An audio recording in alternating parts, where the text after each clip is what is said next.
কারো মানসিক শান্তি কেড়ে নিয়ে নিজের জীবনে কখনো সুখী হওয়া যায় না। অন্যের জীবনকে জাহান্নাম বানিয়ে নিজের জীবনটাকে জান্নাত বানানো যায় না। It's quite impossible. আল্লাহর না একটা ন্যাচার আছে, যদি আপনি কারো জীবনের শান্তি কেড়ে নেন, আল্লাহ আপনার শান্তি কেড়ে নেবে। যদি আপনি কারো মনকে অকারণে ভেঙে দেন, আপনার মনটা কেউ না কেউ অন্যায়ভাবে ভেঙে চুরে চূর্ণ বিচূর্ণ করে দিবে। ভাইরে, বান্দার হক বড় সেন্সিটিভ।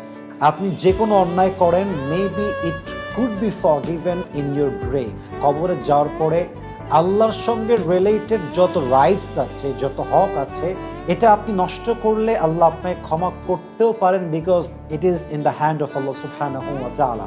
এটা আল্লাহর হাতে আছে।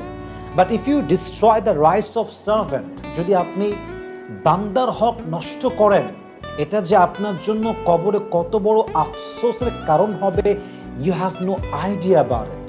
কবরে যাওয়ার পরে যে কোনো গুনাহ মাফ হতে পারে, বাট আপনি যদি কোনো বান্দার হক নষ্ট করেন, কারো জীবনকে অশান্ত বানায় দেন, কারো জীবনকে জাহান্নাম বানিয়ে দেন, কারো জীবনের খুশি কেড়ে নেন, কসম আল্লাহে, আল্লাহর কসম করে বলছি, যতক্ষণ পর্যন্ত সেই বান্দা আপনাকে মাফ না করবে, ক্ষমা না করবে, আপনার এই গুনাহ কখনো ক্ষমা হবে না। সো প্লিজ, কখনো কারো মনের শান্তি কাড়বেন না, কখনো কারো মন ভাঙতে যাবেন না, কখনো কারোর সঙ্গে বিশ্বাস নিয়ে খেলবেন না। আল্লাহ